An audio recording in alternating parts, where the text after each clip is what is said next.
history created here in the capital of Northern Ireland, in Belfast, as Ireland beat India for the first time in any format. And it is a 4-0 whitewash for England over India. सिर्फ 4 महीने पहले ये Indian team world champion थी, trophy उठाई गई थी, पूरा देश जश्न मना रहा था। और आज वही टीम आयरलैंड से वाइट वॉश होती है, इंग्लैंड से T20 आई सीरीज 4-0 से हारती है, फिर ODI सीरीज भी गंवा देती है, और फैंस खुलेआम कह रहे हैं ये वर्ल्ड कप जीतने वाली टीम है या कुछ और। आज इस वीडियो में हम बात करेंगे उस सवाल की जो हर क्रिकेट फैन के जहन में है, इंडिया का इतना तेज डाउनफॉल हुआ कैसे? क्या ये सिर्फ एक बुरी सीरीज थी या इसके पीछे गहरी वजहें हैं जो बहुत टाइम से छुपी हुई थी? वीडियो को एंड तक जरूर देखना, क्योंकि लास्ट में हम बात करेंगे कि इस डाउनफॉल को रोकने के लिए इंडियन क्रिकेट को क्या करना पड़ेगा। चलिए पहले थोड़ा पीछे चलते हैं। मार्च 2026 इंडिया ने T20 वर्ल्ड कप जीता और ये उनका तीसरा T20 वर्ल्ड कप टाइटल था। पहली बार कोई team back to back T20 world cups जीत के हिस्ट्री बनाती है। टीम अपने होम कंडीशंस में बिल्कुल डोमिनेंट थी, batting solid, bowling attack sharp और कॉन्फिडेंस अपने पीक पर।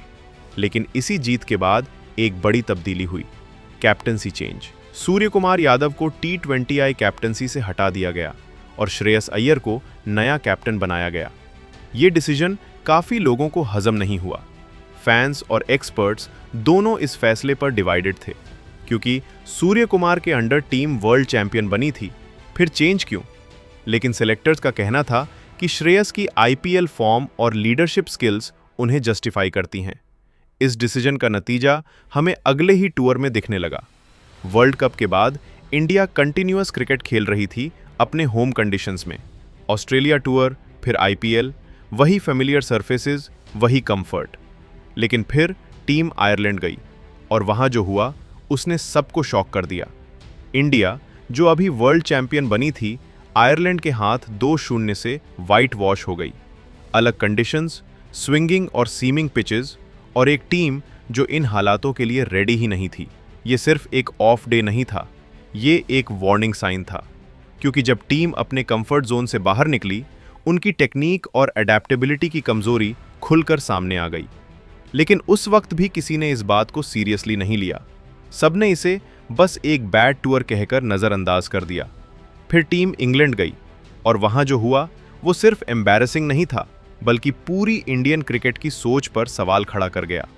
इंग्लैंड में 5 मैच T20 आई सीरीज थी और इंडिया ने ये सीरीज पूरी तरह 4-0 से गंवा दी।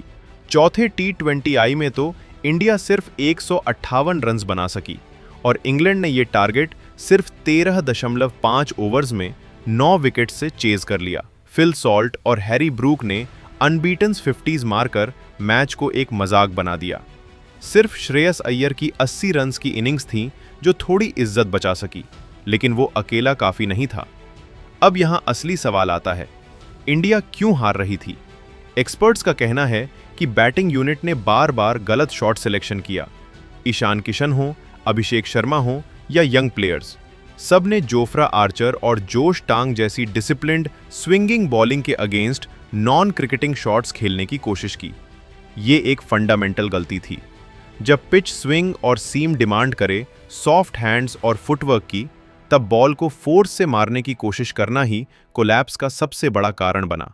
एक आर्टिकल ने इस पूरी सीरीज को ब्रवाडो या फूलिशनेस का सवाल बना दिया, यानी क्या ये ओवर कॉन्फिडेंस थी या शेयर स्टुपिडिटी?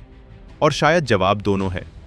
वर्ल्ड कप जीतने के बाद जो चैंपियन माइंडसेट था वो धीरे धीरे कंप्लायंस में बदल गया। टीम ने ये मान लिया कि वो किसी भी बॉलिंग अटैक को डिस्ट्रॉय कर सकती है, बिना ये सोचे कि अलग कंडीशंस में अलग अप्रोच चाहिए होती है।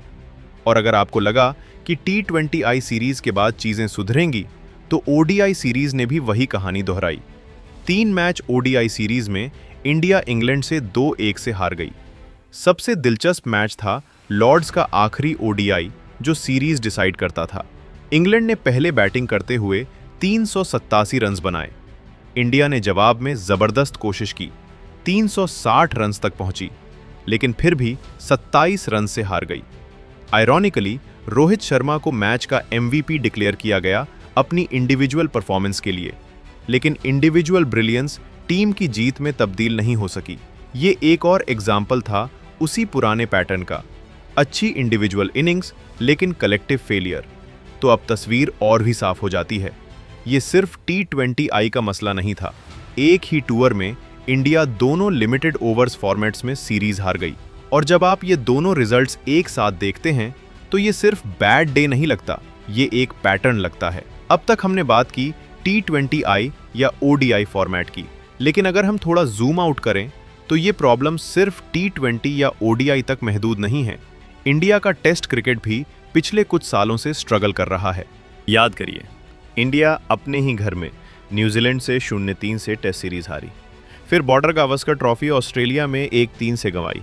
ये 2014-15 के बाद ऑस्ट्रेलिया में इंडिया की पहली सीरीज डिफीट थी। ये कोई छोटी बात नहीं थी। और फिर आया सबसे बड़ा ट्रांजिशन, विराट कोहली और रोहित शर्मा का टेस्ट क्रिकेट से रिटायरमेंट। दो ऐसे प्लेयर्स जो दशकों से इंडियन बैटिंग की रीढ़ की हड्डी थे, एक साथ चले गए। गौतम गंभीर को हेड कोच बनाया गया और उन्होंने पूरी तरह ट्रांजिशन फेज का नारा दिया। लेकिन क्रिटिक्स का कहना है कि ये ट्रांजिशन एक आसान एक्सक्यूज बन गया है एक्चुअल फेलियर्स को छुपाने के लिए। चलिए 3 मेजर इश्यूज देखते हैं जो बार बार हाईलाइट होते हैं। पहला, कांस्टेंट टीम शफलिंग। प्लेयर्स की बैटिंग पोजीशन बार बार बदलती रहती है। कभी एक प्लेयर नंबर 3 पर आता है, कभी नंबर 8 पर। इससे किसी भी बैटर को अपनी रिदम बनाने का मौका ही नहीं मिलता। दूसरा, कोच और सेलेक्टर्स के बीच टेंशन। एक फॉर्मर क्रिकेटर ने तो यहां तक कह दिया कि गंभीर सेलेक्ट नहीं करते, सिर्फ रिजेक्ट करते हैं। जब रिपोर्टर्स ने श्रेयस अय्यर की टेस्ट स्क्वाड से एक्सक्लूजन के बारे में पूछा तो गंभीर का जवाब था, मैं सेलेक्टर नहीं हूं। ये कंफ्यूजन टॉप मैनेजमेंट में क्लैरिटी की कमी दिखाता है। तीसरा, रेड बॉल क्रिकेट में ओवरऑल विन परसेंटेज काफी कम है। एक एनालिस्ट ने क्लियरली बोला, हम सिर्फ हार रहे हैं, जीत नहीं रहे। अब इस टॉपिक पर सिर्फ हम ही नहीं बात कर रहे, बहुत सारे क्रिकेट एक्सपर्ट्स और यूट्यूबर्स ने अपने अपने एंगल से इस डाउनफॉल को एनालाइज किया है। चलिए उनके कुछ इंपॉर्टेंट पॉइंट्स देखते हैं। कई एनालिस्ट ने फील्डिंग स्टैंडर्ड्स को भी ब्लेम किया है। IPL 2026 में ही टीम्स ने इतनी कैचेस ड्रॉप की कि कैच एफिशिएंसी रिकॉर्ड्स तक खराब हुए। ये दिखाता है कि basic fundamentals, fielding, fitness, discipline कहीं पीछे छूट रहे हैं।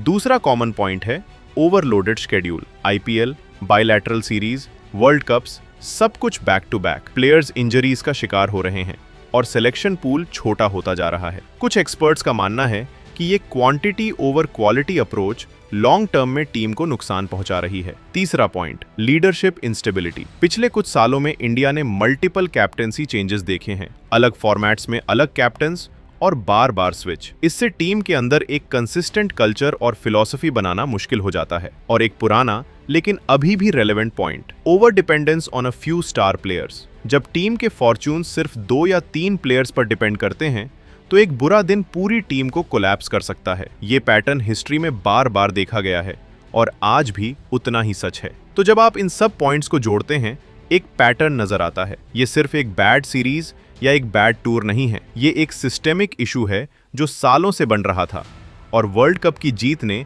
उसे टेम्पररीली छुपा दिया था। तो चलिए अब इस सवाल का जवाब ढूंढते हैं, इतनी तेज गति से ये डाउनफॉल कैसे हुआ? 3 चीजें साफ तौर पर सामने आती हैं। पहली, ओवर कॉन्फिडेंस। वर्ल्ड कप जीतने के बाद एक हम कुछ भी कर सकते हैं वाली सोच आ गई थी जो रियलिटी चेक के लिए रेडी नहीं थी। दूसरी, poor planning around transition. Senior players retire हुए लेकिन उनकी जगह लेने वाले प्लेयर्स को प्रॉपर रोल्स और कंसिस्टेंट अपॉर्चुनिटीज नहीं मिली। तीसरी, lack of adaptability. Home conditions में डोमिनेंट टीम जैसे ही अलग पिचेस और अलग बॉलिंग अटैक्स का सामना करती है, उनकी टेक्निकल कमजोरियां खुलकर सामने आ जाती हैं। इन तीनों चीजों ने मिलकर एक परफेक्ट स्टॉर्म बनाया और यही वजह है कि एक वर्ल्ड चैंपियन टीम सिर्फ 4 महीने में इतनी बिखरी हुई नजर आ रही है। तो अब सवाल यह है, क्या इंडियन क्रिकेट वापस उठ सकता है? जवाब है हाँ, बिल्कुल, लेकिन उसके लिए कुछ चीजें बदलनी होंगी। सेलेक्टर्स और कोचिंग स्टाफ के बीच क्लियर कम्युनिकेशन होनी चाहिए। प्लेयर्स को फिक्स्ड रोल्स और कंसिस्टेंट अपॉर्चुनिटीज दी जानी चाहिए ताकि वो अपनी रिदम बना सकें। और सबसे जरूरी, सक्सेस के बाद भी ह्यूमिलिटी बनाए रखना ताकि कॉम्प्लेसेंसी दोबारा ना आए। क्रिकेट हिस्ट्री गवाह है कि इंडियन टीम ने पहले भी ऐसे लो फेजेस से वापसी की है। ये डाउनफॉल परमानेंट नहीं है, लेकिन ये एक वेकअप कॉल जरूर है। अब आपकी बारी। आपके हिसाब से इस डाउनफॉल की सबसे बड़ी वजह क्या है? ओवर कॉन्फिडेंस, सिलेक्शन केओस या कुछ और? कमेंट सेक्शन में जरूर बताइए। अगर ये वीडियो पसंद आया तो लाइक और सब्सक्राइब करना ना भूलें और बेल आइकन जरूर दबा दें ताकि अगली वीडियो का नोटिफिकेशन मिस ना हो। मिलते हैं अगली वीडियो में, तब तक के लिए अल्लाह हाफिज।